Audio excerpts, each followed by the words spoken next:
The nine-tailed fox is starting to the top right of the map. Frost is map number 1 between FXOpen and Seoul.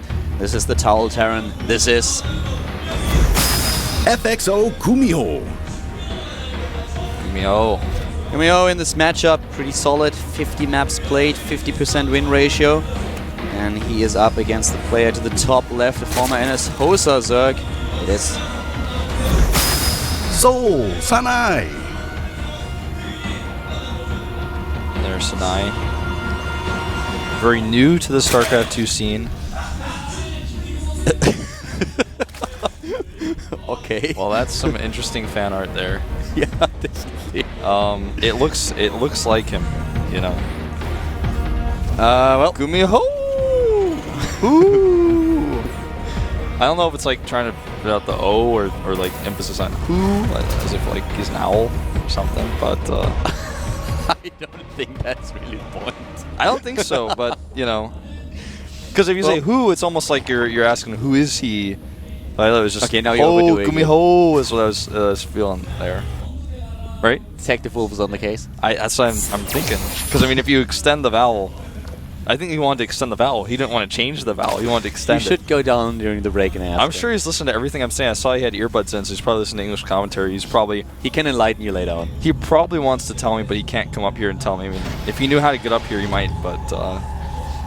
yeah, the very handsome admin would probably stop him. Yeah, probably so. Because he doesn't know what we're talking about. Yeah. He doesn't know what's important to me. What is important in the game now is that we have pretty normal opening here for SSanaEE with a hatch first into pool. And for SSanaEE, I mean, we talked a little bit about GuMiho's statistics. If you look at SSanaEE in this matchup, it's pretty transparent that he has a lot less experience than his opponent.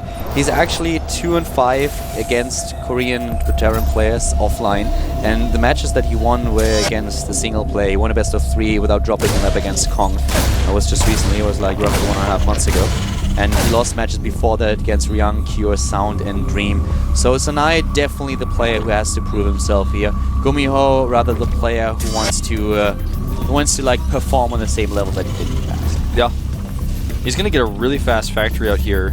First following his Reaper to get that reactor out, start putting some Hellion pressure on pretty quick.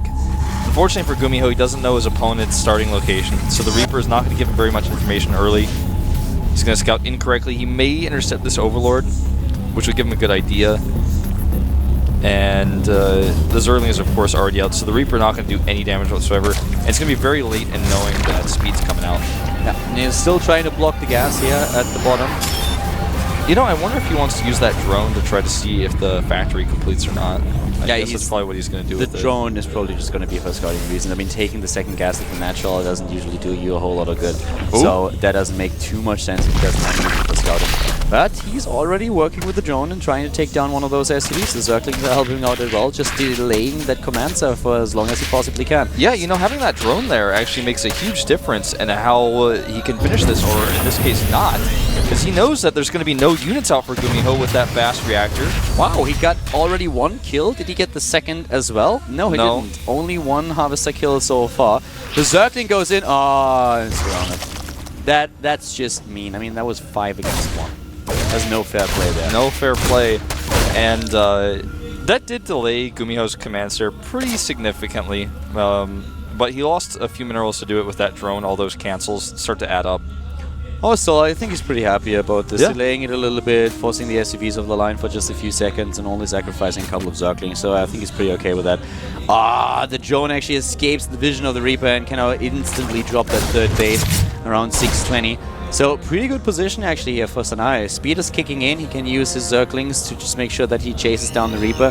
The Hellions, of course, might be a problem a little bit later on, but yeah, the Reaper here doesn't stand a chance. Shouldn't, actually. Yeah. I think the Hellions are there to spot for a drone going to make the third base, because he still doesn't know that it's there. And unfortunately for him, he's already missed that chance. He's going to come over here with second pass, see that it's there, and go, okay. Nah, he still doesn't check. He does not anticipate that there is going to be an expansion. Now he knows, just saw it, moved in and detected the hatch. At the same time, we have an Overlord entering the main base of GuMiho, getting the first scouting information there. Not seeing the expansions, though. But an attempt to surround the Hellions. And not a very successful one. A good idea, though. He wants to snipe the queen. He may very well get it. Nope, not quite. Not on queen. Oh, that was a little bit a very optimistic play here, though, by SSanaEE. Moving in right away with the Zerglings. On creep, of course, if he can bait the Hellions out, then he can try to surround, but he needs a few more units than that. Yeah, he has damaged the Hellions a little bit. He saved most of his Zerglings. He actually doesn't build any additional units. He's just going for the wall at the front, and now it's going to be the main question if those Hellions will be able to get in. Kelder, he's going back behind this of Hellions. He's adding some more factories. He's got his command center as part of the wall. Speed Overlord comes in here and sees this. Man, that's a really nice time for the Overlord to scout. So he gets that early speed so he can get all the information. Yeah, the Spine Crawler comes down now. You actually think you can be able to take down the Spine Crawler? Not quite. There are too many queens. He's using the queens now. Bailing Nest goes up for SSanaEE. Getting the +1 attack upgrade. He needs to make sure that those Hellions are not able to sneak in. That's exactly what they're trying to do. And they might actually be able to do it. That is nothing. Oh, SSanaEE leaves a huge opening here, and GuMiho is like, what? Is this real? He didn't even expect this. Oh my god. This is going to be a disaster. So many drones here. A late pull as well. That was actually a nice move blocking the Hellions. That was a really good move here by SSanaEE, but he needs to make sure that those drones don't go in. Oh, wow. He's using the drones here to fight. This is not the right choice. The initial move was amazing. It was so smart by him using 3 drones to block, but then he loses 24 in the second wave. Oh my god, SSanaEE might just have lost this game. Yeah, that was a very painful experience, and he's going up against mech play, and he's researching +1/+1 for his Zerglings and Banelings, but he's going to want...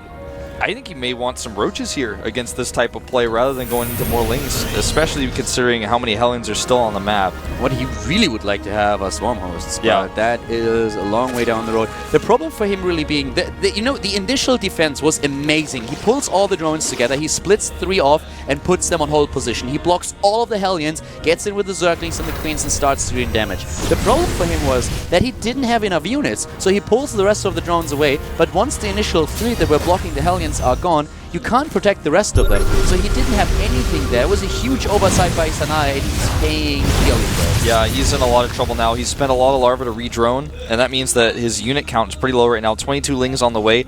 Baneling speed as well. 1 Baneling morphing here. They'll give him a total of... Well, actually 1. He didn't finish any Banelings before this. There's the very important Roachborn coming down. He's absolutely going to need that against all these Hellions, the Hellbats, and even some siege tanks here. I'm not sure how much the Spire is really going to accomplish for him here. If you're up against mech, Swarm Hosts are always a good choice. The problem for him really being that with 24 Harvesters lost in the early game, your economy is so low, even with the lava mechanics and your ability to rebuild, that you will fall behind.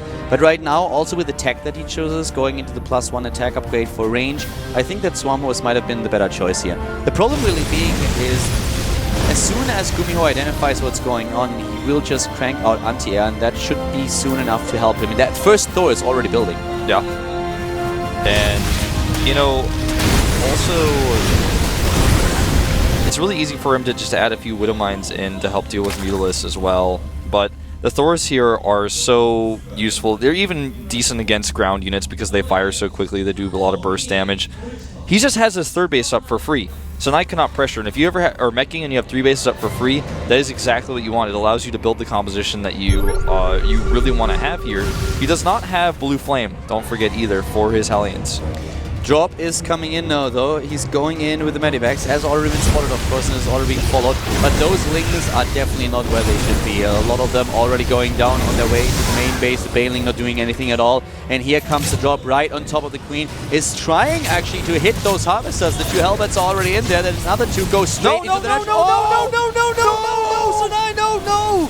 Oh my god. What was that? The pain. 44 Harvesters killed. Was that a misclick?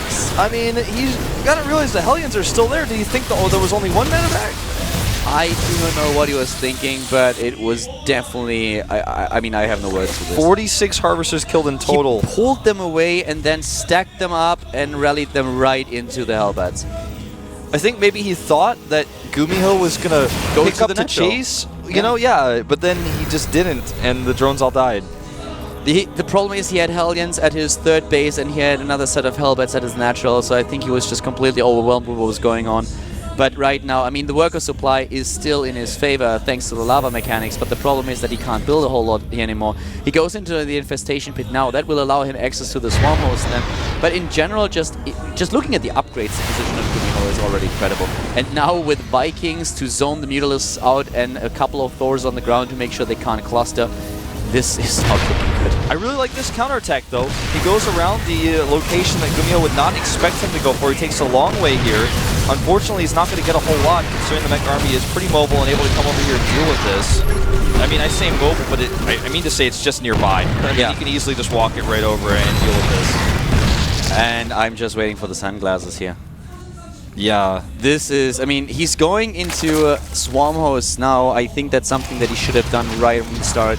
Going into the Mutalisks here didn't do him any good whatsoever, and that was kind of to be expected, to be honest. Only if GuMiho would have horribly overextended himself would that have had any chance of success. And now with the Swarm Host being so late, he cannot hope to stop this mech army.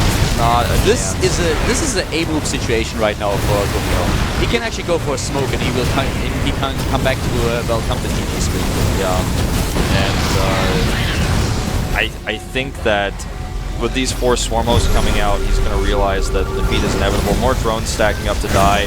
SSanaEE is really good at that today. That's been one of his 68 harvesters killed so far, 71. He might as well go up to 100.